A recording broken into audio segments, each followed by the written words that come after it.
Hello, everyone. This is Glenfurin, and I'm here once again with Garvey. What's up? And we are going to explain deck manipulation in Axie Infinity with our Beast Bird Plant team. Yep. So, Deck manipulation, and stacking cards. yes, exactly.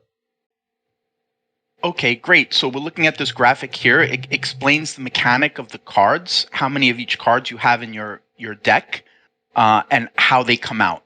So each Axie has 8 cards, 2 of each different part on the plant, bird or beast. So that's mouth, horn, back, and tail. So there's 24 cards in total. You won't be able to play the same card if you have 2 in your hand, and you draw 3 cards per round. So we're going to go into a game now and explain how to manipulate the deck by understanding you could only have 2 of each cards in your deck and in your hand. So why don't we go through and just do a quick visual representation of a really cool game that you have? Okay, so this is a game that my scholar, Macaria, had. And you and I both watched this already, and we both agreed that this is a perfect game to use to explain deck manipulation. So Absolutely. I'm going to go ahead and play it again while we're recording. Yeah, why don't we pause right here for a second, because we could already see the first example. So if we look at the beast cards, there's 2 ivory stabs, right? So thereafter you could never ever draw another ivory stab because there's only 2 available until you cast it. Once you cast it, it goes into your deck again, and you could draw it again next round with the 3 cards. But if you keep these 2 ivory stab, you will never, ever draw it again. You can save it. Right. So let's play this round out. Okay.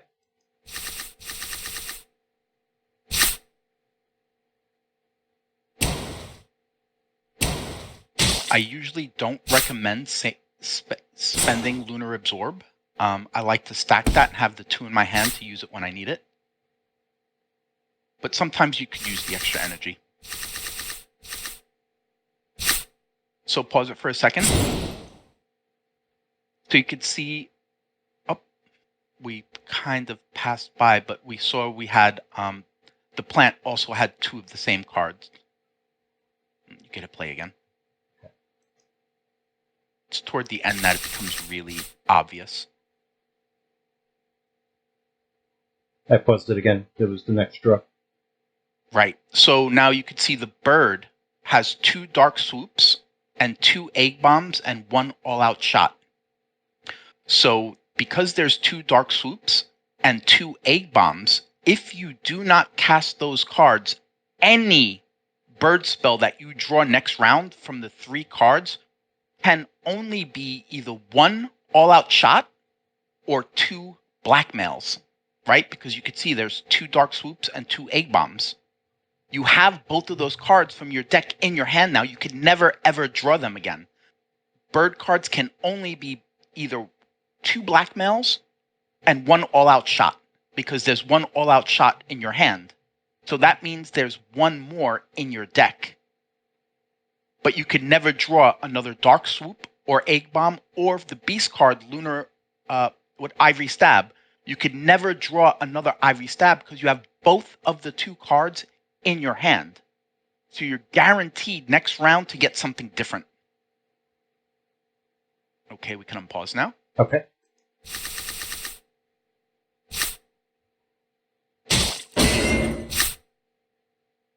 Anytime I have that 3-card combo with Beast, I always cast it. I never save it. You need 3 cards to do single combat. Ivory Stab gives you energy for the crit, so she just gained 2 energy while doing all that damage. So basically it was almost free. Now it gets interesting. Right? So you see we have the 2 dark soups. Just like I said, pause it for a second. Just like I said, did you notice the 3 cards that we just drew were 2 blackmails and 1 all-out shot? Yes. So the round before, can predict what you're going to get next round just by deck manipulation, which is just making sure that you understand that when you have two of one type of card in your hand, you could never draw it again. You will always draw something different from the bird. So let's go to, let's see what she does. Okay, she just wants to make sure the aqua dies, just in case they have a shield. That's fine, because pause it. Pause. Now, look, there's 2 Dark Swoop, 2 Egg Bombs, and 2 all-out shots. She can only draw 2 blackmails next round. Unpause, let's see. See? 2 blackmails. Now she has 2 Dark Swoop, 2 all-out shot. Next round, she could only draw Egg Bomb or Blackmail. See? 2 Egg Bombs, 1 Blackmail. And you could do this over and over. Just cast the damage cards, and you'll always draw the damage cards. Don't throw Dark Swoop out just to do 25 damage, because you might draw it again next round, and you don't want that. You want Egg Bombs, Blackmails, and all-out shots. So let's pause and unpause and see what she does. Now she should only pick up all-out shot, Egg Bomb, or Blackmail. She's going to get 3 high damage spells next round. Let's see.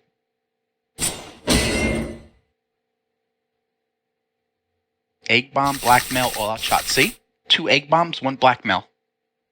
Guaranteed to get the damage you need because she's holding 2 Dark Swoops in her hand. She could never draw another Dark Swoop as long as she keeps those in her hand. No need to cast them. It's 25 damage. This is an early game card. Towards the end of the game, you just keep the 2 there, so you always draw all-out shot, Blackmail, or Egg Bombs. Over and over and over. You could set your watch to it. It's dependable and consistent, and you could know what you're going to do next round. So let's see what she does. Look at that, perfect. 2 Egg Bombs, Blackmail, all-out shot. Next round, she could only pick up 1 of those cards again because she's got 2 Dark Swoops in her hand. Watch. Up. She didn't have She to, didn't need but... to. So now you could see with the 2 Dark Swoop in the hand, you'll never draw that again. If that plant survived, the next round she would have only picked up 3 cards, and they could only be all-out shot, Egg Bomb, or Blackmail. Only pure DPS. That's deck manipulation, saving cards. So another thing I do is with the Beast, especially the Beast, the 0 cast card Lunar Absorb.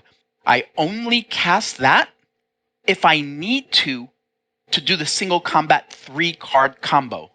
If I don't need that Lunar Absorb, I will always keep it in my hand, because anytime I draw a Beast card, I know it will be Ivory Stab, Piercing Sound, or single combat.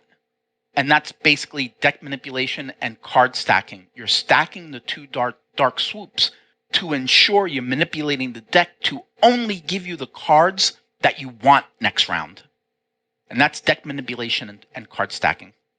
All right. So why don't we go back to that graphic again, and we'll just reiterate one more time the mechanics, because it's really important to understand the mechanics of this game. This is, for all intensive purposes, a card game. And it's just like playing poker. What you're trying to do is manipulate the cards, counting cards like poker, right? To understand the probability that you're going to get the card you need. So think of deck manipulation and card stacking like poker and counting cards. And that's the best way you could think about this. So again, we'll look at the mechanics again. This picture really says everything.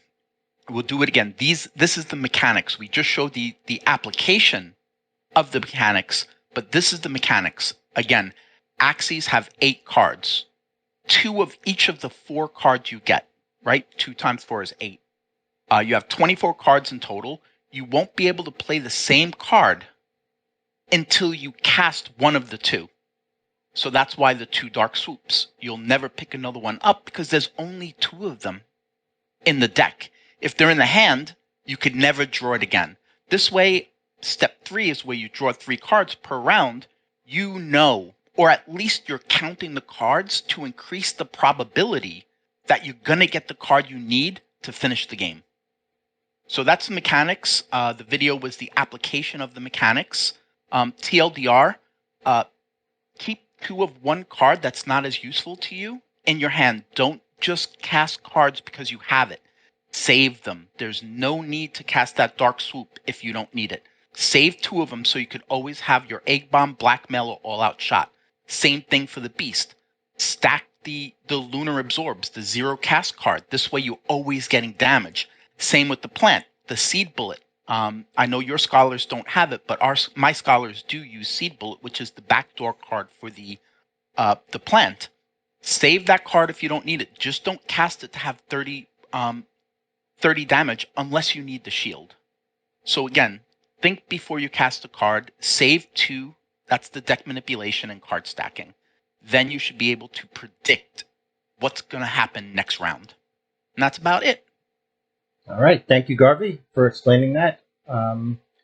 Good luck, My everyone. pleasure. Does that make sense to you? Do you have any questions about that, or do you think that was easy enough for everybody to follow along? I think so, but if anyone else has any questions, feel free to ask in our Discord channel. Yes, please. Or in our comment section. Great. Well, thank you, Blenfuren. Thank you for having me. Anytime. We'll talk soon. Okay. Bye-bye. Bye.